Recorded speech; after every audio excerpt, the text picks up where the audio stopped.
Herkese selam, kanalıma hoş geldiniz. Bugün sizlere bu güzel örgü modelini anlatacağım inşallah. Ben bunu yelek olarak örüyorum. Modelini de size anlatmak istedim. Çok güzel bir model. Hırkalara, süveterlere, yeleklere yakışan bir model.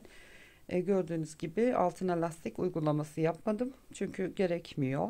Oldukça düzgün duruyor. Haroşa ve düz örgüden oluştuğu için kıvrılma yapmıyor. O yüzden lastik uygulamadan başlayabilirsiniz.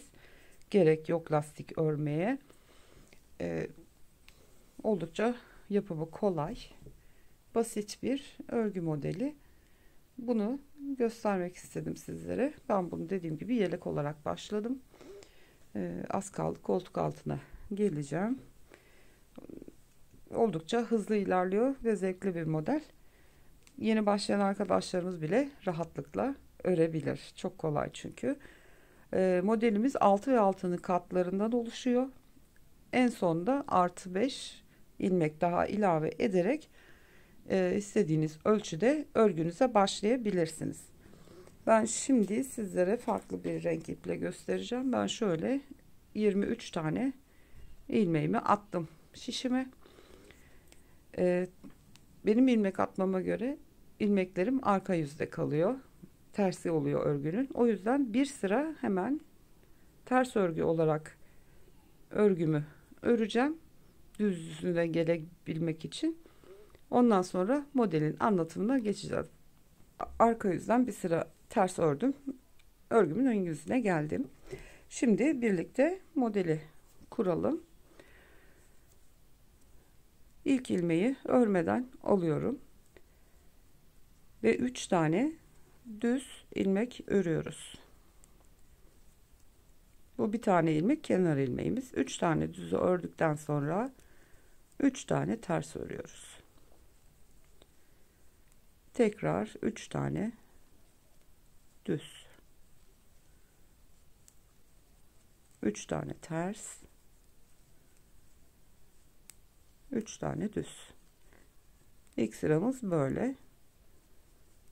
Düzle başladık. 3 düz, 3 ters, 3 düz, 3 ters sıra sonuna kadar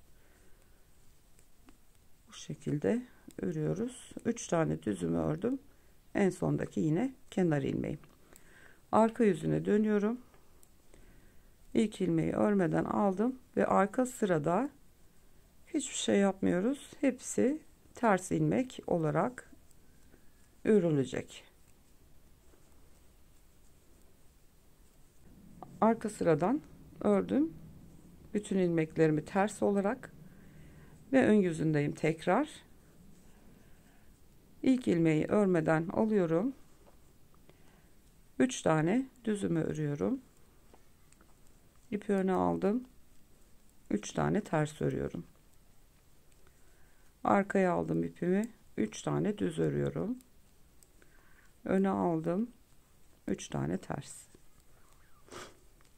İpimi arkaya aldım. 3 tane düz. Bakın bu şekilde aradakiler haroşa oluyor. Düz örgüler düz örgü olarak devam ediyor. İpi öne aldım. 3 tane ters ve 3 tane düz ve bu sondaki de kenar ilmeği örüyorum. Arka yüzüne dönüyoruz. Yine bütün ilmekler ters olarak sıra başına kadar örüyoruz. Modelin ön yüzüne geldim. Gördüğünüz gibi 2 tane haroşa dişi oldu. Aralar düz. Bunu 5 diş haroşa diş olana kadar bu şekilde örmeye devam edeceğiz. Düzleri düz, tersleri ters. 3 tane düzü ördükten sonra başlarda da 4 oluyor kenar ilmeği ile birlikte. 3 tane ters. Yine 3 tane düz. 3 tane ters. Şimdi bu 3. diş haroşa dişi oldu. Bunu 5 tane elde edinceye kadar örüyoruz. 5 diş haroşa olunca geliyorum ve devam ediyoruz. Evet, gördüğünüz gibi 2 3 4 5 diş haroşamı yaptım.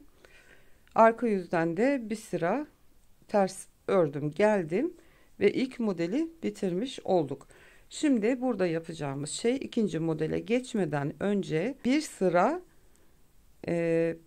ön yüzden düz olarak bütün ilmekleri örüyoruz. Haroşeleri koymuyoruz.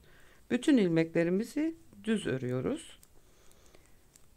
Aynı şekilde arkadan da bütün ilmeklerimizi ters örüp iki sıra düz örgü şeklinde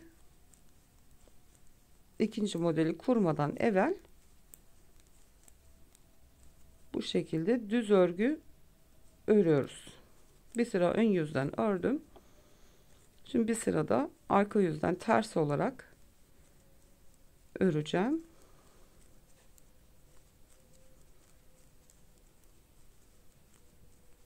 Şu şekilde olacak. Yani 3 sıra düz gibi görünüyor. Çünkü ön yüzde haroşalı sırayı ördükten sonra bir sırada ters örgü örüp geliyoruz ya. Üstüne bir düz bir ters daha örüyoruz. Bu şekilde oluyor. Şimdi ikinci kez modeli kurarken haroşa ile düzlerin yerlerini değiştireceğiz.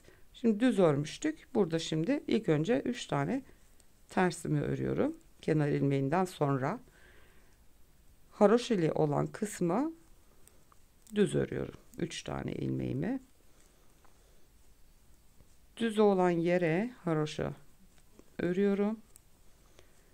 3 tane ilmeğimi düz örüyorum. Düz kısma 3 tane ters örüyorum. Haroşelerin olduğu yere düz örüyorum. Modelin yerini değiştirmiş olduk. Ve 3 tersle başladık. 3 tane tersle bitiriyoruz. Kenar ilmeğimi de düz olarak örüyorum. Şimdi gördüğünüz gibi düz örgünün devamına tersler, haroşeli kısma düz ilmekler denk gelmiş oldu. Yine aynı şekilde 5 diş haroşa olana kadar bunlar devam edeceğiz. Yine arka yüzden bütün ilmekleri ters öreceğiz. İlk başta yaptığımız gibi. Ve yine 5 diş haroşa örgüsü elde edene kadar ikinci modeli de öreceğiz. Üçüncüsünü kurarken yine yerlerini değiştireceğiz. Ve böyle kafes kafes şeklinde bir örgü oluyor. Yani hırkalara, yeleklere, erkek örgülerine çok yakışan bir model ve çok da kolay. Dediğim gibi örgüye yeni başlamış olan arkadaşlarımızın çok çok rahatlıkla örebileceği bir model.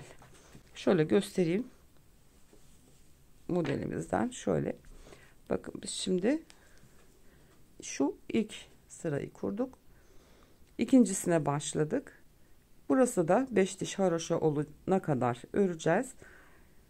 Tersten en son sırayı ördük, bir sıra geldik, bir sıra düz öreceğiz, bir sıra ters öreceğiz temin yaptığımız gibi ve üçüncü kez altta yaptığımız gibi haroşanın üstüne düzle devam edeceğiz. Düz örgülerin üstüne haroşa, sürekli böyle yerlerini değiştire değiştire bu şekilde böyle kabarık boyutlu bir görüntü elde etmiş olacağız. Örgünün arka yüzünü de göstereyim. Burası da ayrı bir güzel duruyor. Yani bence gayet hoş bir model ve çok da kolay. Görmüş olduğunuz gibi. Eminim hoşunuza gitmiştir. Videoyu fazla uzatmak istemiyorum çünkü gösterecek çok fazla bir şey yok. Sadece bu 5 diş haroşadan sonra örgülerin yerlerini, ilmeklerin yerlerini değiştirerek model bittikten sonra bir sıra düz bir sıra ters gidiyoruz. Arada şu düz örgü görüntüsü oluşacak ki o sanki bu böyle kemerliymiş gibi bir boyutlu görüntüyü veren bu arada ördüğümüz iki sıra düz örgüden dolayı oluyor. Hep böyle yerlerini değiştire değiştire 5 diş haroşada bir bu şekilde örgümüz, modelimiz oluşuyor. Bir sonraki videoda görüşene kadar kendinize çok iyi bakın. Hoşça kalın.